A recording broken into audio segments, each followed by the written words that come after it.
Bonsoir, bienvenue à tous. Encore une fois, toujours dans le cadre d'études des fonctions, la capsule de ce soir va nous permettre d'aborder un autre chapitre concernant l'étude des fonctions. Alors nous allons déterminer comment appliquer le théorème des valeurs intermédiaires. C'est un chapitre aussi qui est très important, qui fait l'objet de pas mal de questions au cours d'études des fonctions. Alors, on va vous demander certainement, parfois, vérifier qu'une fonction f de x égale à 0 admet une solution unique ou admet au moins une solution. Alors, nous allons, bien sûr, savoir, à travers cette capsule, avec des exercices d'application, comment on va appliquer le théorème des valeurs intermédiaires. Alors, comme vous pouvez le remarquer, donc là, j'ai schématisé la courbe représentative d'une fonction, CF, peu importe son expression. Alors, vous remarquez que la fonction CF passe et coupe l'axe des abscisses en un point alpha. Alors, parfois on peut vous demander résoudre l'équation f de x égale à 0 et montrer qu'il admet une solution unique sur l'intervalle A et B. Bien sûr, en utilisant le théorème des valeurs intermédiaires, que j'ai noté TVI. Normalement, il ne faut pas l'écrire comme ça, il faut écrire théorème des valeurs intermédiaires. Alors, pour montrer que l'équation f de x égale à 0 admet une solution unique sur AB, vous avez trois conditions à vérifier. Bien sûr, on démontre que la fonction f est continue sur AB, et là, je vais affaire à l'utilisation de la continuité des fonctions usuelles. Deuxièmement, on va montrer que f est strictement monotone sur l'intervalle AB. Donc, on va démontrer si f est strictement croissante ou strictement décroissante sur l'intervalle AB. Bien sûr, après, on va calculer f de A et f de B, et je vais vérifier le produit f de A fois f de B, il faut qu'il soit négatif. Alors, si les trois conditions sont vérifiées, on dit, selon le théorème des valeurs intermédiaires, l'équation f de x admet une solution unique, alpha. Donc, alpha, il est comprise comme solution unique entre B et A. Alors, je récapitule encore une fois. Alors, quand on vous demande, grosso modo, dans un exercice, résoudre l'équation, par exemple, f de x égale à 0. Alors, cela, tout simplement, va vous ramener à déterminer le nombre de points où la courbe CF coupe l'axe des abscisses. Retenez cette expression-là. C'est déterminer, quand on vous demande de résoudre l'équation f de x égale à 0, cela revient seulement à déterminer les points qui coupent l'axe OX. Alors donc, pour le théorème des valeurs intermédiaires, quand on vous demande f de x admet une solution unique, revient tout simplement à déterminer un seul point par laquelle la courbe CF ou n'importe quelle courbe coupe l'axe des abscisses. Alors maintenant, nous allons voir comment résoudre l'équation f de x égale à 0 qui admet au moins une solution en utilisant le théorème des valeurs intermédiaires. Alors maintenant, nous allons démontrer, par exemple, on peut nous demander, montrons que l'équation f de x égale à 0 admet au moins une solution sur AB. Alors comme vous pouvez remarquer graphiquement, là, j'ai représenté une courbe représentative entre A et B qui coupe l'axe des abscisses en 3 points. Je peux les noter alpha 1, alpha 2 et alpha 3. Alors comment, algébriquement parlant, bien sûr, on peut démontrer que cette équation f de x admet au moins une solution sur l'intervalle AB en utilisant le théorème des valeurs intermédiaires. Alors nous allons bien sûr procéder de la manière suivante. On démontre deux conditions. Il faut que la fonction f soit continue sur l'intervalle AB. Bien sûr, on utilise les fonctions usuelles pour la continuité et on calcule d'une part f de A et f de B et vérifier est-ce que le produit f de A fois f de B est négatif. Si les deux conditions sont vérifiées, on dit selon le théorème des valeurs intermédiaires, l'équation f de x égale à 0 admet au moins une solution sur l'intervalle AB. Alors sans trop tarder, je vais vous donner des exemples pour mieux comprendre ces deux règles. Alors, nous allons commencer par le premier exercice. Alors, soit la fonction f de x égale 7x à la puissance 9 plus 4x à la puissance 5 plus x moins 9. Montrer que l'équation f de x égale à 0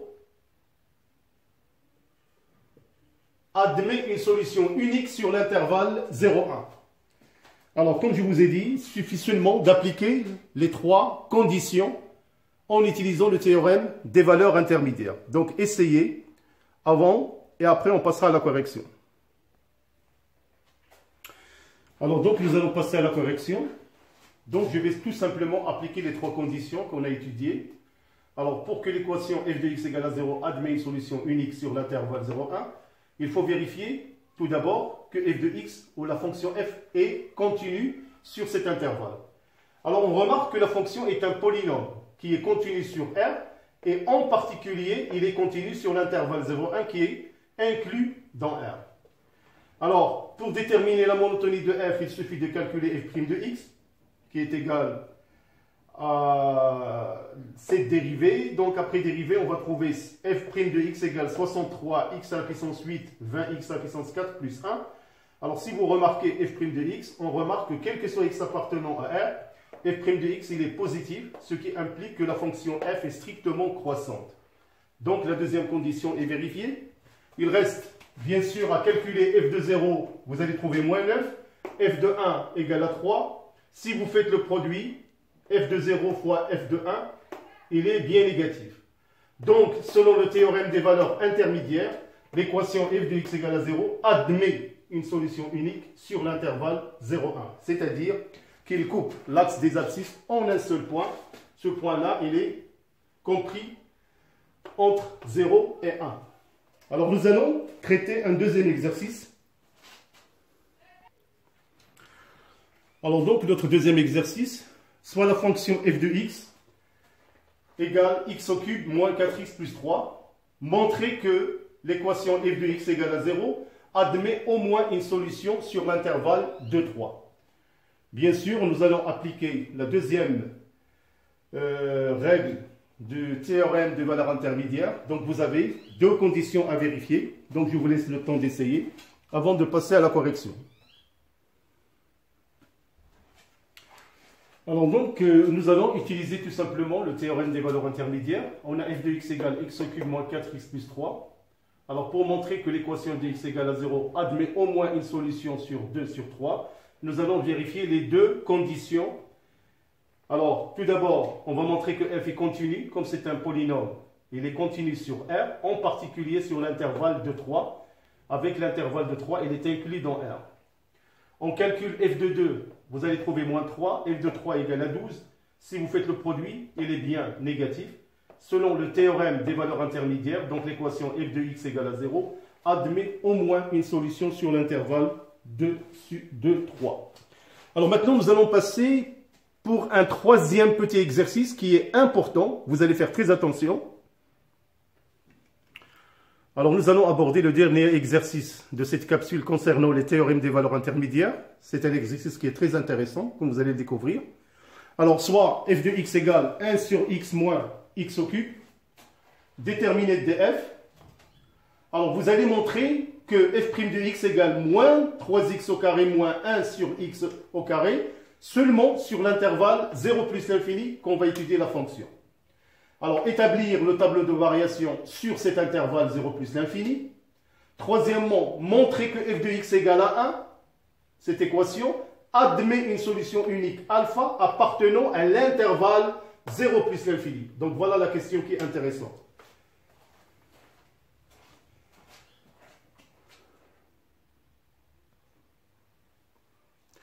Alors donc nous allons passer à la correction. Donc on a la fonction f de x égale 1 sur x moins x au cube. Alors son domaine de définition, bien sûr, c'est df égale l'ensemble des x appartenant à R, tel que x est différent de 0. Ce qui fait que df c'est l'intervalle moins l'infini 0, union 0 plus l'infini. Alors nous, on va se contenter seulement d'étudier f' de x sur l'intervalle 0 plus l'infini. Alors f' de x sur cet intervalle, f' de x égale à 1 sur x moins x au cube prime. Vous allez trouver moins 1 sur x carré moins 3x au carré. Bien sûr, on a bien démontré que f' de x égale à moins 3x carré moins 1 sur x carré. Alors si vous remarquez, pratiquement on remarque, quel que soit x appartenant à 0 plus l'infini, f' de x il est négatif. Ce qui implique que la fonction f est strictement décroissante. Donc, on peut facilement établir son tableau de variation sur l'intervalle 0 plus l'infini. Alors, on a f' de x est décroissante. Donc, vous êtes obligé de calculer les limites aux bornes de cet intervalle. On a limite quand x tend vers 0 plus de f de x. Vous allez trouver certainement plus l'infini. C'est à vous de vérifier. Et bien sûr, limite quand x tend vers plus l'infini de f de x. Donc, vous allez trouver, c'est moins l'infini. Alors maintenant, nous allons passer à la troisième question. C'est la question intéressante qui va nous intéresser pour savoir comment on va résoudre l'équation f de x égale à 1 sur l'intervalle 0 plus l'infini. Alors donc, pour la question numéro 3, donc ils nous ont demandé de vérifier que l'équation f de x égale à 1 admet une solution unique. Alors dans ce cas-là, on a trois conditions à vérifier. Déjà, on sait que la fonction f elle est continue et strictement décroissante sur l'intervalle 0 plus l'infini, d'après l'étude de f. Alors là, faites très attention. L'intervalle 0 plus l'infini n'est pas un intervalle limité comme l'intervalle qu'on a vu AB. Dans ce cas-là, on va calculer l'image f de 0 plus l'infini. Faites très attention, la fonction elle est décroissante. Donc l'image de cet intervalle, c'est la limite quand x tend vers plus l'infini de f de x et la limite quand x tend vers 0 plus de f de x. Alors, d'après le tableau de variation, on a trouvé que l'image de cet intervalle, c'est bien plus l'infini moins l'infini. Comme la fonction est décroissante, donc ça va être moins l'infini plus l'infini.